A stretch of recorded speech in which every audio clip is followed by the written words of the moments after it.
ओम नमो भगवते वासुदेवाय। ओम नमो भगवते वासुदेवाय। ओम नमो भगवते वासुदेवाय। ओम ज्ञानतिमिरन्धस्य ज्ञानाञ्जनशलाकया चक्षुरुन्मीलितं येन तस्मै श्रीगुरुवे नमः। वन्देऽहं श्रीगुरो श्रीयुतापदकमलं श्रीगुरून् वैष्णवांश्च श्रीरूपं साग्रजातं सहगण रघुनाथान्वितं तं सजीवं साद्वैतं सावधूतं परिजनसहितं कृष्णचैतन्यदेवं श्रीराधाकृष्णपदां सहगणा ललितां श्रीविशाखान्वितांश्च। वंशकल्पतरुभ्यश्च कृपा सिन्धुभ्यैव च पतितानां पावनेभ्यो वैष्णवेभ्यो नमो नमः। जय श्री कृष्ण चैतन्य प्रभु नित्यानंद श्री अद्वैत गदाधर श्रीवासादि गौर भक्त वृंद। हरे कृष्णा कृष्णा कृष्णा हरे हरे, हरे राम राम राम हरे हरे। श्रीमद् भागवतम की जय। हरे कृष्णा। तो हमने पिछले वीडियो में चर्चा किया कि देवहूति महारानी ने जिज्ञासा किया कपिल मुनि से किस चीज़ के बारे में? भक्ति के बारे में। पहला जिज्ञासा था, पहला प्रश्न था कि आप भक्ति के बारे में बताइए। पहले आप संख्या योग के बारे में वर्णन दिया, अभी भक्ति योग के बारे में। तो भक्ति के बारे में वर्णन होगा, लेकिन उससे आगे और भी प्रश्न पूछा कि आप जन्म मृत्यु की चक्र के बारे में भी सुनाइए, इसके बारे में भी बताइए। क्योंकि इसके बारे में श्रवण करने से लोगों का ये जो भौतिक आसक्ति है, श्रवण भौतिक मतलब जन्म मृत्यु चक्र के अंदर में जो दुख आता है, इसके बारे में श्रवण करने से विरक्ति आएगा, भौतिक आसक्ति छूट जाएगा। इसीलिए इसके बारे में बताइए। और देवहूति ने जिज्ञासा किया कि जो समय है, जो काल है, उसके बारे में भी बताइए।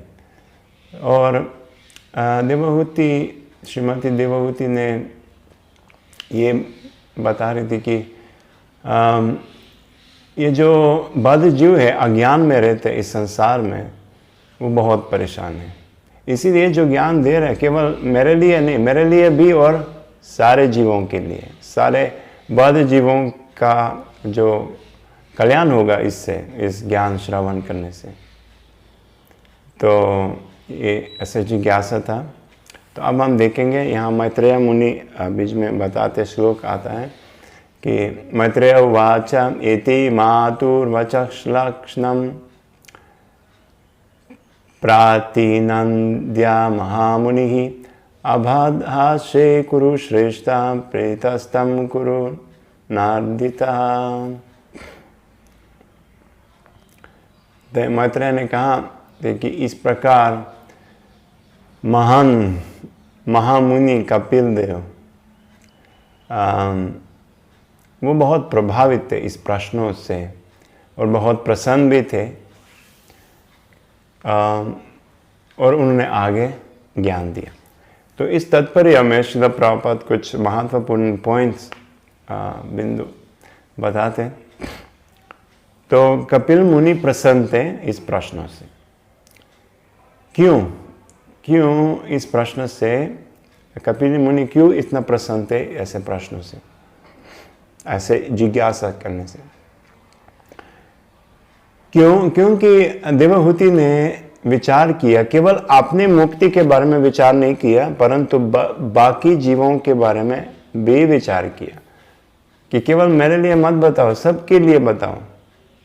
तो ये महत्वपूर्ण पॉइंट है कि आपने अपने स्वविमुक्ति काम, प्रहलाद महाराज ने कहा, जो स्वयं अपने स्वयं मुक्ति प्राप्त करने के लिए जो इच्छा करते लोग, वो हिमालय में जाते हैं और आपने अपना साधना करते अपना मुक्ति प्राप्त कर लेते, लेकिन कभी विचार नहीं करते कि बाकी जीवों का उद्धार कैसे होगा। तो इस प्रकार देवहूति महारानी ने भी ऐसा विचार किया कि केवल मेरा नहीं, सबके लिए। तो श्रील प्रभुपाद यही बताते हैं, और यही बताते हैं आगे कि जो भगवान है वो हमेशा दयालु है, बद्ध जीवों के प्रति बहुत दयालु है, और उनका इच्छा है कि सारे बद्ध जीव इस भौतिक संसार से मुक्त हो जाएंगे और भगवत धाम आएंगे। ये इसीलिए भगवान खुद आते हैं यहाँ पर। भगवान इतना दयालु है कि खुद आते इस भौतिक जगत में अलग अलग अवतार लेते हैं, और कभी कभी अपने शुद्ध वैष्णवों को भी भेजते हैं उन लोगों को उद्धार करने के लिए। तो क्योंकि भगवान इतना दयालु है, हमेशा दयालु है, हमेशा चाहते हैं कि बद्ध जीव से मोह माया से बाहर आएंगे और भगवान की सेवा में लग जाएंगे। ये भगवान की नित्य इच्छा श्रील प्रभुपाद बताते परपेचुअली, हमेशा। तो जब वही भगवान देखते कि कोई भक्त भी इस प्रकार दयालु है कि दूसरा कोई भक्त जो भगवान के भक्त है वो भी बद्ध जीवों के बारे में चिंता कर रहा कि कैसे उद्धार होगा, तब भगवान तुरंत प्रसन्न हो जाते हैं इसी भक्त से। He is perpetually compassionate towards them. If some of his devotees, अगर कोई भी भगवान के भक्त इस प्रकार दयालु हो जाते बद्ध जीवों के प्रति, तो भगवान बहुत प्रसन्न है। तो श्रील प्रभुपाद भागवत गीता को क्वोट कर रहे हैं कि भागवत गीता में भगवान खुद बताते इस चीज़ों के बारे में कि जो भक्त दूसरे लोगों का उद्धार करना प्रयास करते हैं तो भगवान के सबसे प्रिय हैं। और ये वास्तव में 18वें अध्याय में आते हैं। यदम परमं गुह्यं मद् भक्तेष्वभिधास्यति भक्तिं मयि परम कृत्वा माम एवैष्यत्य संशयः। कृष्ण ने कहा कि जो ये दिव्य ज्ञान भगवद गीता को दूसरों को समझाते हैं तो उनके लिए शुद्ध भक्ति निश्चित है, गारंटीड है, और वह अंतिम मृत्यु के बाद मेरे पास आएगा, ये निश्चित है। और आगे भगवान ने और भी क्लियर स्पष्ट समझाया कि न च तस्मान् मनुष्येषु कश्चिन् मे प्रियकृत्तमः भाविता न च मे तस्मात् अन्यः प्रियतरो भुवि, कि उससे कोई प्रिय नहीं है, इस भक्त से कोई प्रिय नहीं है, और पृथ्वी पर कभी भी भविष्य में भी कोई उससे प्रिय नहीं होंगे। भगवान ने कहा, गीता में भगवान कई बार बताया कि सब प्रिया कि कौन है उन्हीं के प्रिय। विशेष 12वां अध्याय में भक्ति योग में भगवान भक्तों के गुण बताते हैं कि भक्तों के गुण कैसा है। अद्वेष्टा सर्वभूतानां मैत्र करुणा एवच, वहाँ पर बहुत सारे श्लोक हैं जहाँ कृष्ण बोले ऐसे इस प्रकार के भक्त मेरे प्रिय हैं। लेकिन यहाँ 18वां अध्याय में भगवान ने कहा कि वास्तव में जो ये दिव्य ज्ञान दूसरे भक्तों को समझाते हैं, ये दूसरे लोगों को समझाते हैं, दूसरे लोगों को उद्धार करना चाहते हैं, तो वो मेरे सबसे प्रिय है, और इस पृथ्वी पर कभी भी भविष्य में भी उससे प्रिय कोई नहीं है। तो इस प्रकार श्रील प्रभुपाद यही बताते हैं कि देवहूति, श्रीमती देवहूति ने भी ऐसा विचार किया कि दूसरों के लिए कैसे उद्धार होगा। तो भगवान आप सुनाइए, अब बताइए कुछ दिव्य ज्ञान और भक्ति योग के बारे में जिससे लोगों का उद्धार होगा।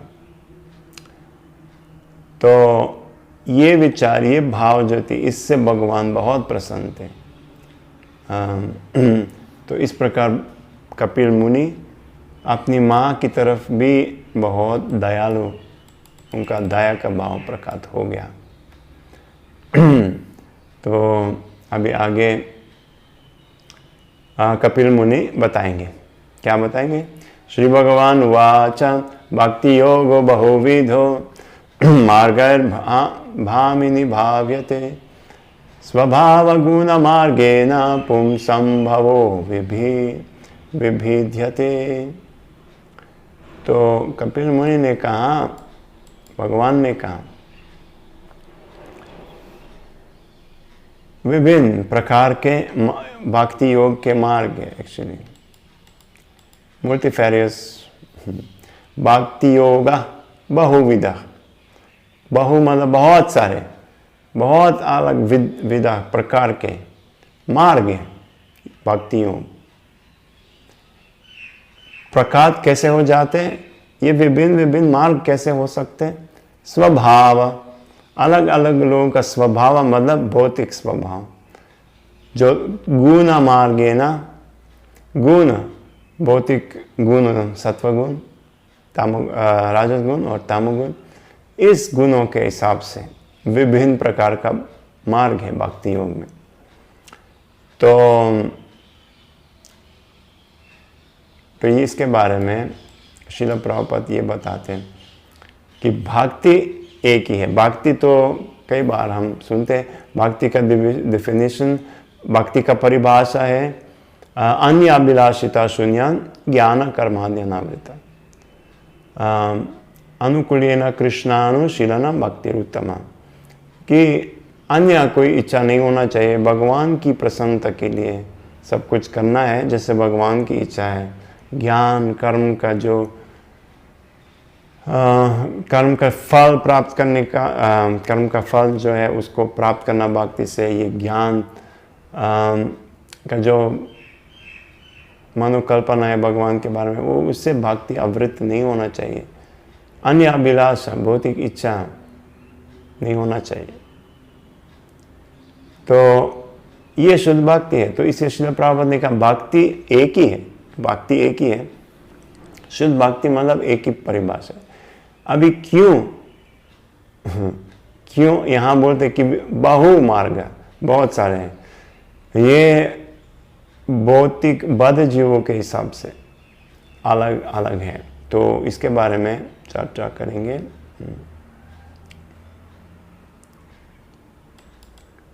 विशेष ये तीनों के बारे में बताएंगे, तमोगुण, राजगुण और सत्वगुण के अंदर में जो भक्ति करते हैं। दोबारा ये समझना कि व्यक्ति अपने बद्ध अवस्था के हिसाब से भक्ति शुरू करते हैं। और ये भागवत गीता में भगवान ने कहा, अध्याय 7 में 16वां श्लोक, चतुर्विधा भजन्ते मम जना सुकृतिनो अर्जुना अर्थो जिज्ञासुर अर्थार्थी ज्ञानिचा भरतर्षभा। 4 लोगों के बारे में बताते भगवान, जो भगवान की भक्ति, कृष्ण भक्ति शुरू करते हैं। तो एक है आर्थो, व्यक्ति जो बहुत परेशान है, बहुत दुखी है, जीवन में बीमार हो गया, बहुत समस्या आ गया, बहुत टेंशन में रहते व्यक्ति, तो वो भगवान की भक्ति शुरू किया इसके लिए कि ये दुख से मुक्त हो जाएंगे। और उसके बाद जिज्ञासु, मतलब उनका जिज्ञासा है भगवान के बारे में, भगवान के बारे में कुछ भी नहीं जानते फिर भी जिज्ञासा है, तो इसलिए भक्ति शुरू किया। और तीसरा है अर्थार्थी, जिनका इच्छा है धन संपत्ति प्राप्त करना, अर्थार्थी, तो उसके लिए भगवान की भक्ति कर रहे हैं कि उन भगवान कुछ धन संपत्ति देंगे। और ज्ञानी मतलब उनको पता है कि भगवान कौन है, कि मैं आत्मा हूँ, मैं भगवान के नित्य दास हूँ, भगवान कृष्ण है, उनकी सेवा, और इसीलिए भक्ति करते हैं। तो अलग अलग, ऑफ कोर्स आगे भगवान गीता में भगवान बताएंगे कि जो ज्ञानी है वो सबसे बेस्ट है, श्रेष्ठ है। सब लोग जो भगवान की सेवा में आते हैं ऐसे जैसे वो भगवान के प्रिय है, फिर भी भगवान ने कहा कि वास्तव में जो ज्ञानी है वो बेस्ट है। तो इसीलिए है जब आर्थो जो परेशान है, जिज्ञासु और धन संपत्ति प्राप्त करने वाले भक्त, जब भक्ति करते करते अगर शुद्ध हो जाते और ज्ञान अवस्था में आते, ज्ञान अवस्था मतलब कि मैं कृष्ण का नित्य दास हूँ और कृष्ण भगवान है, कृष्ण का जो रूप है द्विभुज मुरलीधर, वो परम रूप है, ईश्वर परमा कृष्ण, इस ज्ञान और इस प्रकार भगवान की सेवा में लग जाते हैं। प्रेम से, तो वो बाद में भी भगवान के और भी प्रिय हो जाते हैं। तो बद्ध अवस्था के अनुसार व्यक्ति भक्ति शुरू करते हैं अलग अलग हेतु से, इसीलिए बहु मार्ग, इसीलिए अलग अलग प्रकार के मार्ग है, नहीं तो अंतिम भक्ति तो एक ही है, ये समझना चाहिए। और श्लोक 8 में भगवान बताएंगे पहला भाग के बारे में, तमोगुण के भाग कैसा है। अभिसंधाय यो हिंसाम धम्बम मात्सर्यम एव वा संभ्राभि विनदृक् भावम मायि कुर्यात् स तामसः। वो भक्ति कर रहे हैं, भक्ति कर रहे हैं, परंतु यहां भगवान बताते हैं मत्सार्यम, हिंसम, हाँ हिंसा कर रहे हैं, दम्बा, धम्बम बहुत गर्व लगता है, मात्सार्यम मतलब बहुत द्वेषी है। फिर भी वो भक्ति शुरू किया, भगवान का गुणगान कर रहे, भगवान कृष्ण को मानते हैं। तो भगवान ऐसे व्यक्ति को क्या बोलते हैं, बिना दृक्, बिना दृक् मतलब वो भगवान से अलग विचार करते हैं, शुद्ध भक्ति नहीं करते हैं। जो भगवान की इच्छा है और जो लोग सारे जीवों का सनातन दान में भगवान की निस्वार्थ भाव से सेवा करना, वो नहीं करते, इसीलिए भिन्न दृक्, भक्ति करते बाहर से लेकिन अलग अलग आगुण है उनके अंदर, गुस्सा है। तो श्रील प्रभुपाद के बताएंगे इसके बारे में। तो केवल एक मात्रा उद्देश्य होना चाहिए, भगवान को प्रसन्न करना और कुछ नहीं। ये शुद्ध अवस्था है, ये जीवों का शुद्ध अवस्था है कि भगवान की प्रसन्नता से अलग और उससे अलावा कुछ भी विचार नहीं करते, कुछ भी इच्छा नहीं है, ठीक है। परंतु जब बद्ध अवस्था में है तो अलग अलग समस्या आता है।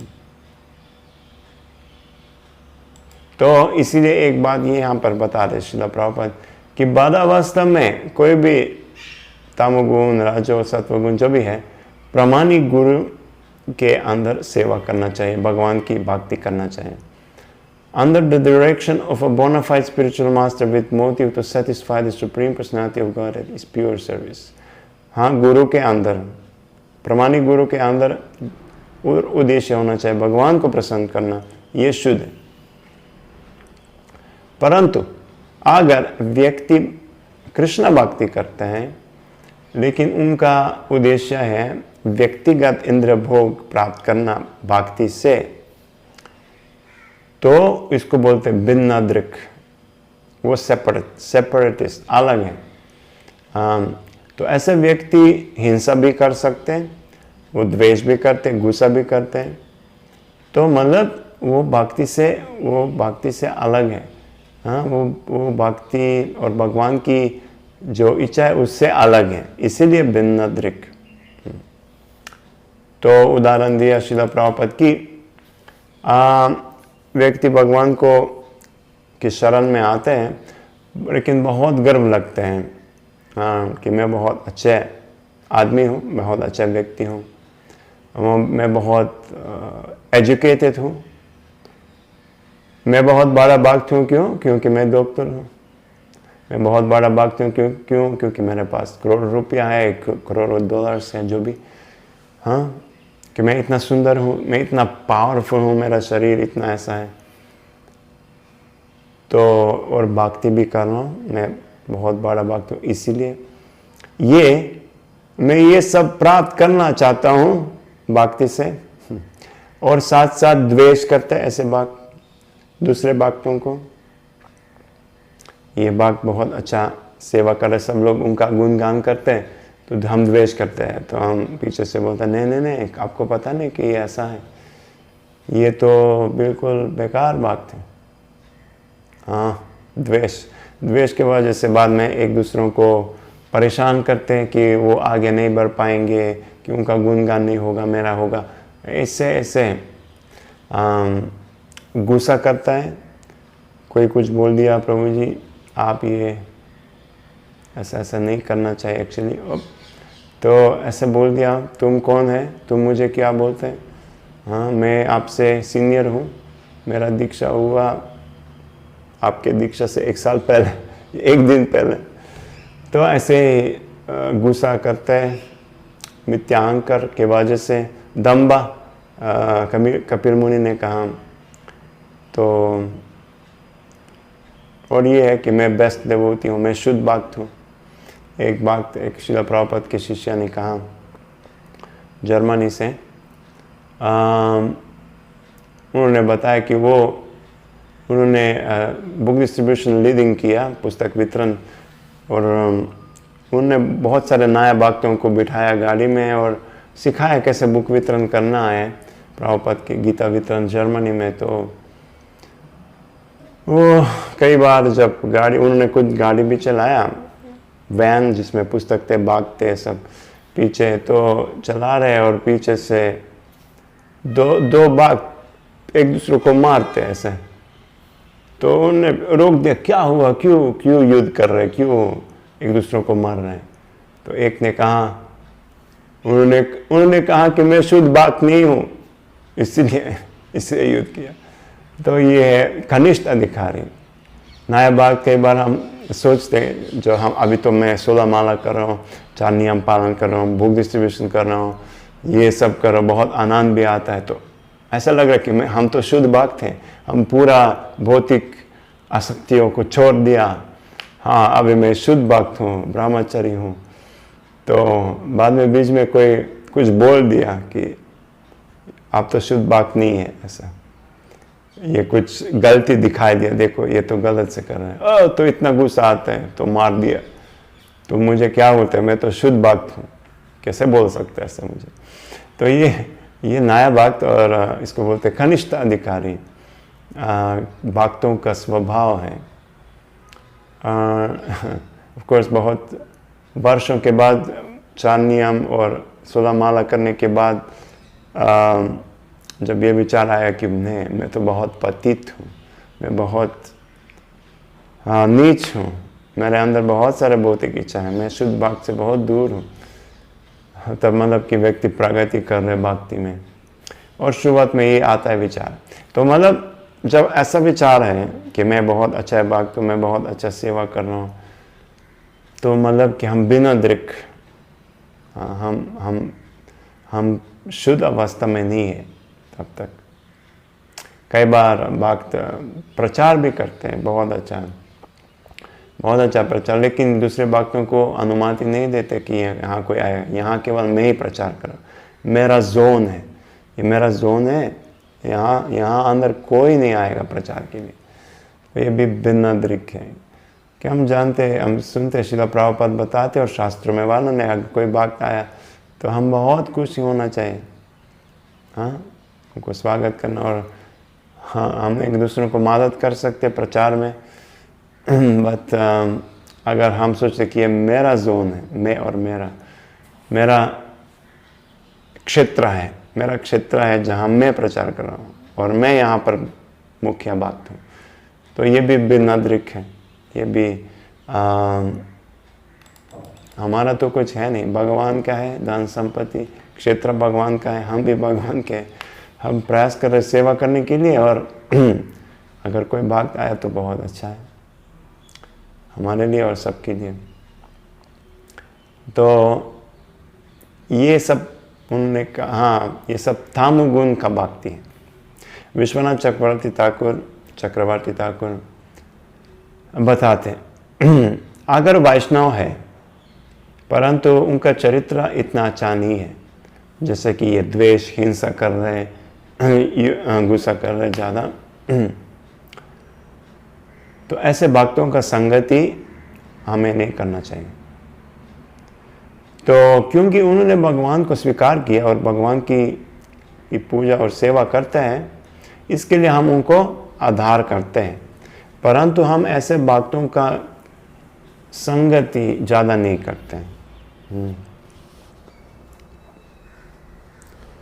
आधार करना है दूर से, लेकिन ज़्यादा संग नहीं करना, उनसे श्रवण करना, उनका कंपनी नहीं करना ज़्यादा, क्योंकि ये गुण जो ये आगुण है वो हमारे पास आएंगे संगति करने से। तो ये है भक्तों का, कैसे भक्तों का करना है, भक्तों का संगति करना। और एक और उदाहरण है श्रीमद् भागवत में, आचार्यों ने वर्णन दिया कि भागवत में कौन उदाहरण है जो तमोगुण के अंदर में भक्ति किया। तो ये दक्ष महाराज जब दक्ष यज्ञ हुआ, तो सब जानते हैं दक्ष यज्ञ बहुत यज्ञ हुआ एक्चुअली। तो उसी में भगवान विष्णु की पूजा हुआ एक्चुअली वास्तव में, लेकिन वहाँ ब्रह्मा शिव जी आदि सारे देवता उपस्थित थे, और दक्ष महाराज जब आए थे उसी सभा में, तो सब लोग ने आधार दिया ब्रह्मा और शिव महादेव से अलावा। ब्रह्मा तो सबसे बड़े देवता है, इसीलिए उनको किसी को आधार करना जरूरत नहीं है, मतलब उसी किसी को आधार, भगवान को तो आधार करने पर दक्ष उसी मर्यादा के हिसाब से ब्रह्मा को उतना जरूरत नहीं था, और शिव जी को भी नहीं, क्योंकि वो भी ही महादेव है। फिर भी दक्ष महाराज ने विचार किया कि शिव जी मेरे जो बेटी है उसके पति सती, दक्ष महाराज की बेटी थी, तो उनके पति थे महादेव शिव जी। तो इसीलिए दक्ष ने सोचा कि उनका कर्तव्य मुझे आधार करना, फिर भी नहीं किया। तो दक्ष महाराज बहुत गुस्से में थे, तो उन्होंने बहुत अपमान किया, शिव जी का अपमान किया, वैष्णव अपराध किया। तो उनका भक्ति तमोगुण में था वास्तव में। तो उसके बाद, लेकिन क्योंकि एक महत्वपूर्ण पॉइंट है, क्योंकि भक्ति उन्होंने किया, क्योंकि फिर भी उन्होंने भक्ति किया, तो यज्ञ बाद में दोबारा किया, शिव जी को नहीं बुलाया, लेकिन विष्णु की पूजा तो किया। तो इसके वजह से उसका परिणाम क्या था, क्योंकि तमोगुण से प्रभावित था भक्ति, उनको बहुत दुख मिला, श्राप मिला, उनका सर कट गया, उनको बाद में बाकरा का सर लगा दिया, जीवन वापस प्राप्त किया। लेकिन भगवान विष्णु, अंतिम में भगवान विष्णु वहाँ उपस्थित थे, भगवान विष्णु वहाँ पर आए थे और दर्शन दिया, और जो दक्ष है उनका वो भी सुधार गया, उनका भावना बाद में विनम्र हो गया। लेकिन कब, जब उन्होंने बाकरा का सर प्राप्त किया। तो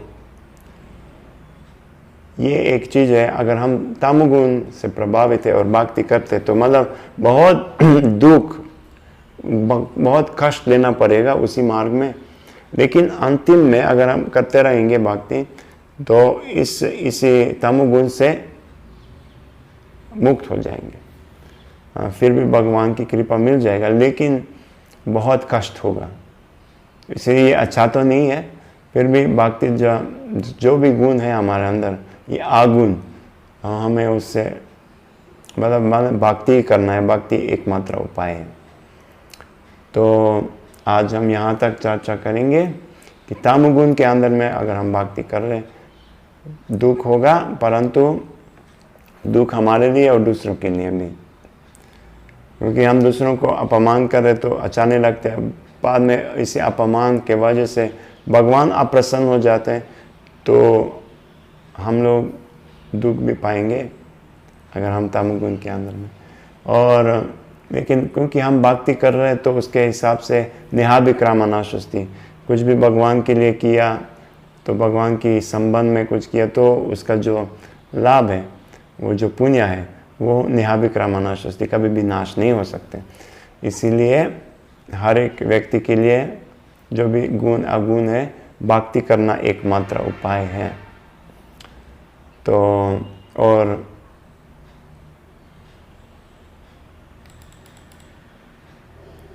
इस प्रकार ये एक मार्ग का वर्णन हुआ।